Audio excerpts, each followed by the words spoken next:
What's going on, Veve fam? My name's Crypto Corey. I want to thank you for joining me today. I had a lot of traction from the last video I made, the FUD video on Veve, and I thought I'd give you just a little bit of information about the feedback that I received from it, and some new stuff that's kind of coming light from that video, which I'm totally glad I got some of this information. But what I'm going to probably try to do is I've got some people that have sent in pro Veve stuff, people who sent in more FUD, and there's a lot of misconceptions out there is what it looks like on both sides of the aisle. So what I want to just do real quick is kind of just talk about some of the things that I have learned recently about Veve, about the community, and everything that's going on. Sorry, I was waving to a neighbor. So basically what I have found out is through watching other YouTubers who are like the bigger YouTubers. So Veve initially, when they had Ecomi created the Veve app, they weren't really intending for there to be a cash out option via MTL. I believe that their thought was either just gem to OMI or collectible to OMI. I think that's where it was from what I'm just researching and finding out, but MTL was not on the original map. So based on my video, I got a bunch of comments for what I usually get, and I get a bunch of likes and dislikes. So what I found is about 67 to a little bit over 67% of the likes, and then you've got about a little less than 3%.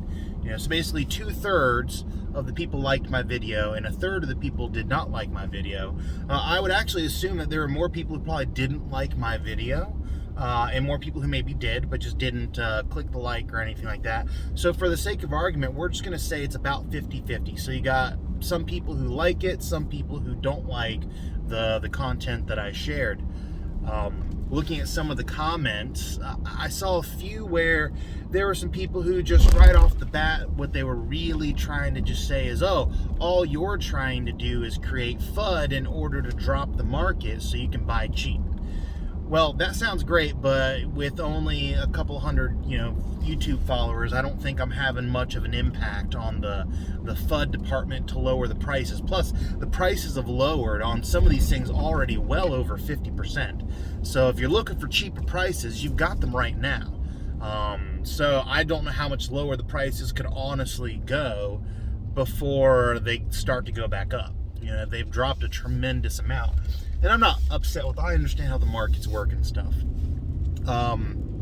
Had a bunch of people try to combat me about the fact that I'm trying to get these quote-unquote big investors in. I'm like, no, this guy's just a millionaire and he loves Star Wars. So it's like I had some people talking about how this is for collectors, not for investments. And I'm like, yeah, that's the dumbest thing I've ever heard. If it's not just for collecting and not an investment, if you don't care about it and its value, then you could just screenshot it and you got it. You could just use the VR function and you're fine. Correction from the last video, I think I said AR function for free, but you can't use the AR function for free. You can use the VR function for free, which it's not that much of a difference. It's a novelty item in the space anyways. Real utility is going to be gamification, access, like access passes to do things, physical items that you're given, maybe the renting money, maybe royalties. So there's various things that I think are better utilities than just being able to view your collectible on a table. Although that's really cool. Not many people have that. That's a really cool function. I love the AR reader for the comics, and it's an awesome thing. I love the app. And some people were trying to be like, oh, you must just be a fudder because you hate all this stuff. I'm like, no, I'm in love with the app. I love Veve. I've been collecting for over 7 months, and I turned a few $1,000s into well over $20,000. So, that's awesome. Plus, I got Star Wars and Disney and Marvel characters, and these are just things that I've grown up with. So I love the app. And they are having regular AMAs telling their community what's going on and stuff, or at least they're trying. I understand. We'll talk about the MTL situation here in a minute, although MTL is not a really big thing for me personally. But the issue comes into is a newcomer looking at the space. When they go to look in, they're not necessarily going into all the AMAs that have happened. They're not necessarily finding every YouTube video on every topic that has to do with Veve.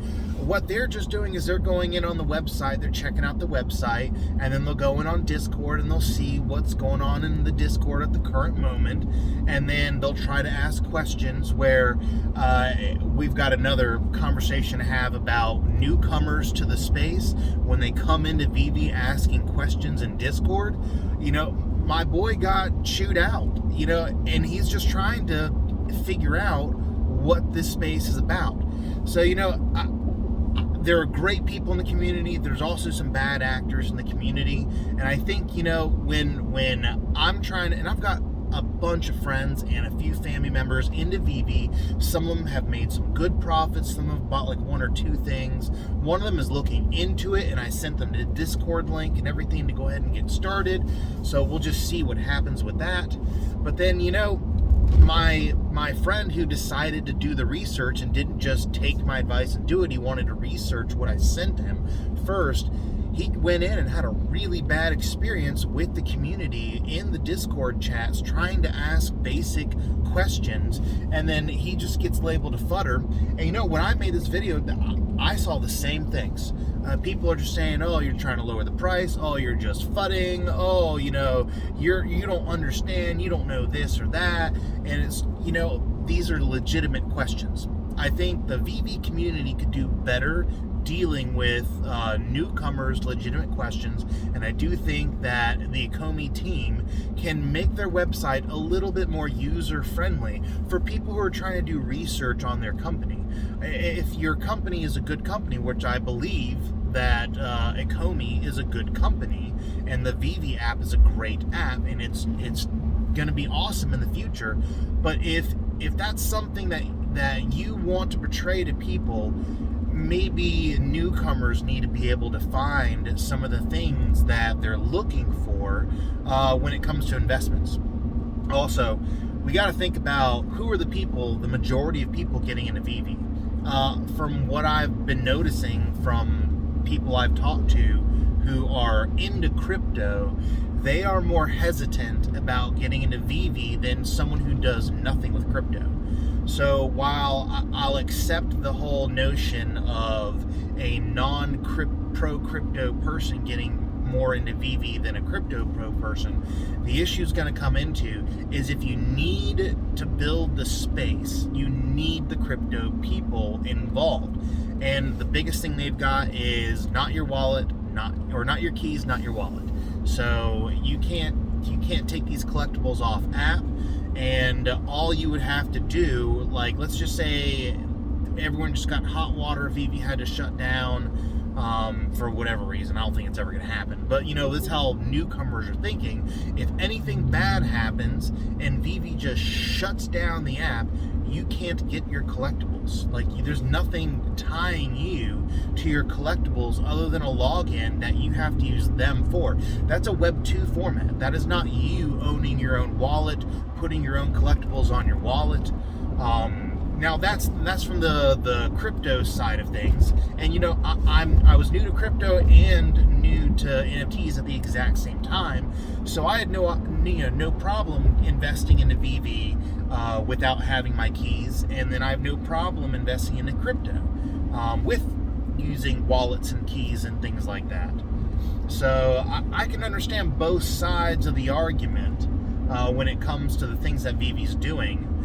But then, also the crypto people have some good points where they point to all these other projects that are doing well and displaying good, IPs like Hot Wheels and Godzilla and Funko Pop and other sports and, big celebrities. They're showing all this stuff and you can buy and sell them right now, and yet Veve, everyone's stuck and there's no foreseeable future to get your money unstuck. Now, while me personally, even if I could unstick my money, I would probably just sell to get more gems to buy more collectibles so I can just keep running my portfolio. But I understand for someone trying to get into this for the first time, who is trying to make sure that this is a legitimate place to do business, to collect, to enjoy, to whatever the reason. I think if they're doing the research and they're seeing these problems, they need to be addressed by Veve. Now, I understand that Veve's got their hands full. They're doing a ton of stuff, so we may not get some of these answers, but I just think when you start allowing people to cash out, you'll see the people come in. And to the people who say this is for collectors and not for people trying to invest or make money, you need investors, you need money to make these things what you want them to be in terms of the utility. If they failed financially, there would be no incentive for these companies to produce utilities for these collectibles. And it's just that's the facts. You need the money. So we need to stop saying that these are for collectors and collectibles. They're not for people trying to get rich, not for people trying to get money, because that's just a bold-faced lie. You need both. You need investors and you need collectors. You need both of them in the space in order to make this all work. And this goes to another point that I have, that I was getting all these comments, and a lot of the pro-Veve people, the biggest argument they have is just IP. Disney, DC, United States Postal Service, they throw the names out there, and they're like, that's why it won't fail. And I kind of believe it too, but to someone who's coming into the space and seeing NFTs fail right now, there's rug pulls and NFTs that are failing, and they're watching this and they're like, they don't care about what the brand name is, because at the end of the day, it's Veve. It's not Disney, it's Veve, because Veve's controlling Disney. It's like Disney makes all kinds of memorabilia that you can go into the Disney parks or into the Disney store and buy, and they're really nice and they're good quality, and I personally love Disney merchandise. But you can also go to Coach and you can get Disney merchandise from Coach. You can go to Gucci and get Disney merchandise from Gucci. The quality of the Gucci item is going to be higher than the quality of the Disney formal item. That doesn't necessarily mean anything. There are also companies that produce jewelry that's producing really dirt cheap, crappy jewelry for Disney, and you wouldn't want to buy it if you saw it. It looks horrible. So Disney does business with all kinds of people. Some things work, some things don't, and Disney will adjust. They're a big professional company, and they're going to do what's in the best interest of the company itself. So I don't think IP is a good argument for why. I don't know what your argument with IP is. When someone's arguing MTL and they're worried about the third-party scams. Like when someone's saying some of this stuff, I don't really get how, someone's gonna try to use an IP of Disney to prove that you're not going to get scammed in the third party. I don't see where someone's going to use a Disney IP to sit there and be like, oh, well, that's why, you're going to cash out soon because of that. And, I want to say on the flip side, people who were fudding Veve were sending me tweets from Veve where they made the MTL promise over 4 months ago, and the rollout to all of the members was supposed to have happened about 3 months ago. And they're using this as the smoking gun for this is bad. And, while I'll acknowledge, yes, they did say that it would be a week of one test, and then it would be about 3 weeks of getting the KYC and the rest of it set up, and then after that, everyone got to go in after a month after that tweet, which was in October. Then, in November, you should have been able to use the MTL program, which obviously did not happen. But I don't think them being 3 months late is you being able to prove that they're a scam. That's the thing is, some of these people are trying to prove that Veve's a scam. I don't think it's a scam.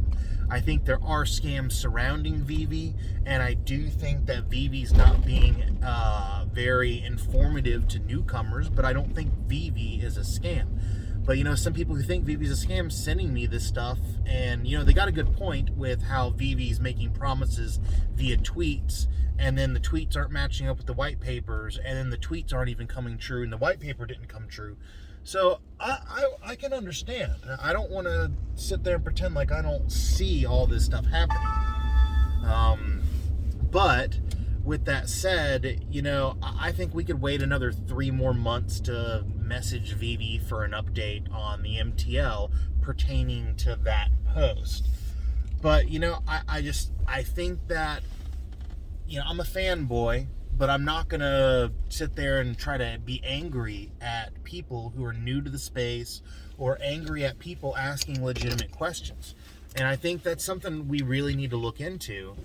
And I've got more stuff that I talked to with people about, and people could kind of see, and some people were just fudding, some people were just fanboys, and it's really hard to sift through all of it. And then I'm getting some of this information from people saying that a lot of the big YouTubers are actually paid by Veve, and I don't really know if that's true. It could be true. I'm not upset if it is, because of course they're going to pay people to advertise their stuff like that if they don't do any other advertising. But just food for thoughts. The video got a lot of really awesome traction. I was really happy to make the video, and I was surprised with the turnout. I was surprised with the comments and the likes and the dislikes. It was all great.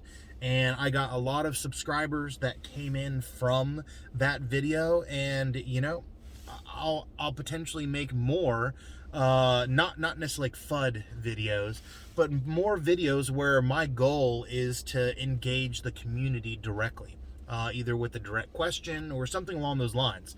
FUD really can only happen if there's something legitimate, and I think the only legitimate FUD that anyone honestly has against Veve is just the fact that newcomers who know nothing about the space have a really difficult time understanding that the website's out of date and the Discord chats are full of people who are ready to attack you at a moment's notice.